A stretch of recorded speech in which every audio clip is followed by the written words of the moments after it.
Welcome back for this update. I've been making a little bit of progress. My relay boards came in, and I'll give you a quick tour of that here in a couple of minutes, but a pretty nice product.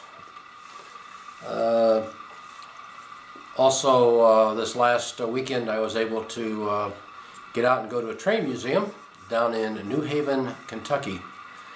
And it just so happened that they had a car show going on, so took the hot rod and went down and enjoyed that. Show you a few pictures here. They had a steam locomotive for display, and then they had a couple of diesel engines they used for their 2-hour tour that they take with their train. And so that did there, and then they had a real nice little museum. Some nice artifacts in it and stuff, and of course a nice little layout. HO. I was impressed with it being automated to the sense that there was no attendees there, but just a nice red button to push. And the train's operated for about 15 minutes. Never hesitated on the track.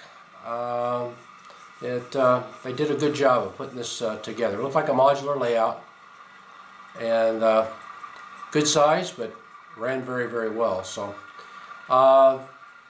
anyway, let's take a quick tour here. And one other one I've been doing a little more work on. Say the big thing is the town of Grange, so been working on that. Let's take a tour. Here I'm doing a test fit on the building, trying to get the correct distance from the wall. Looks like in my case it's going to be about 7/8 to 15/16 depth on this side wall, front of the building. I made a little template up over here, so I still want to get a sidewalk in front. They have it so a car parks, enough room for a car to park parallel. The train track, and then over on this side, the road is actually a little bit wider. They park the cars in kind of diagonally. So we'll get that all put together there. I've been working the last couple days making my background buildings. DMP, and I've taken the sides and I've cut them down to right at about 3/4 of an inch. Here's a couple of the buildings that I've got done. I've got 2 more to put into this area. Still need to do the roofs, and I'll get the shades and information, the windows dressed out. And here looks like we have a locomotive coming through town.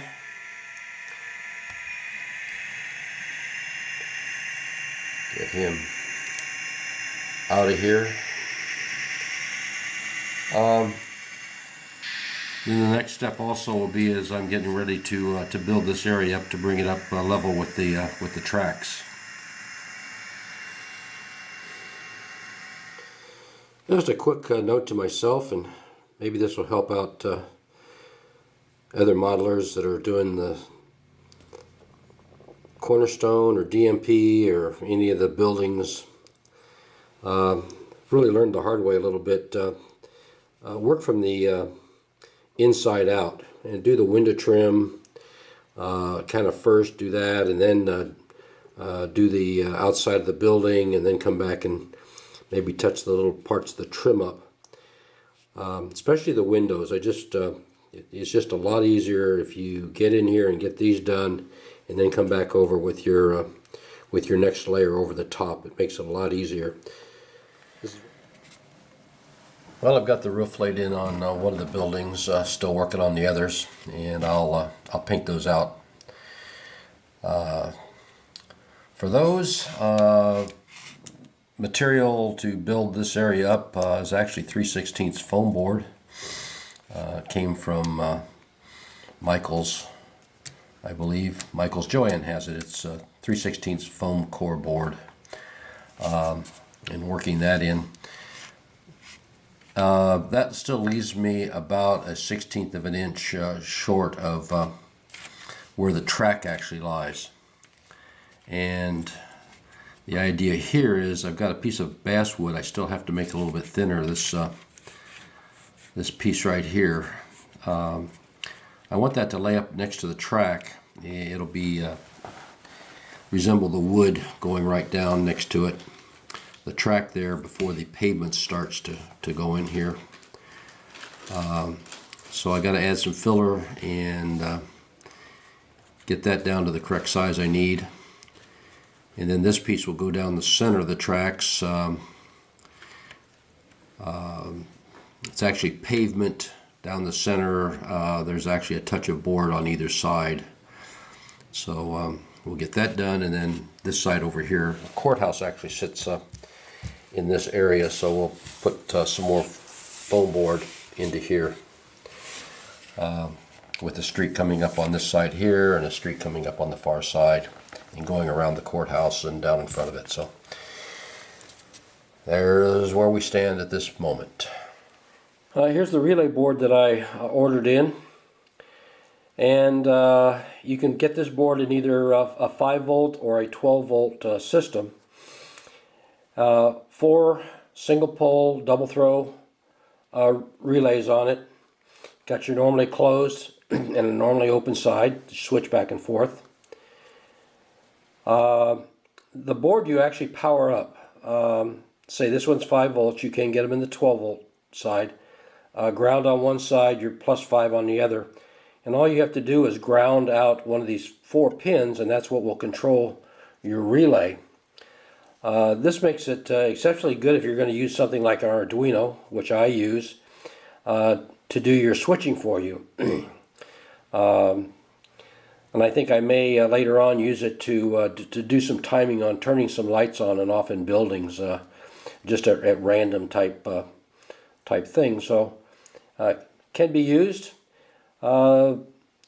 These boards, this was a 2-pack that I got for $9.99 with free shipping. I'm not sure how they can build this board and do that, but they do it. I do have one coming from China. I think it was like around right at $3, and that was free shipping. I just didn't want to wait the time. I wanted to try one out, so I bought the 2-pack here. So we'll get that wired in and get that working. Okay, I think I'm going to wrap this one up. A couple little final notes. I did receive the other board in from the China distributor.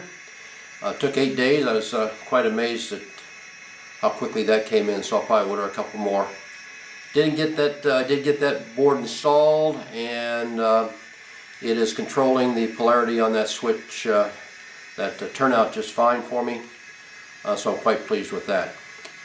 Going to keep working on the Grange area. I've got to get the courthouse put together, kind of lay that area out, and keep getting the buildings completed in that area. So anyway, hopefully I helped you out, and good to see everybody again. Hopefully you'll join me again for the next one. Have a great day.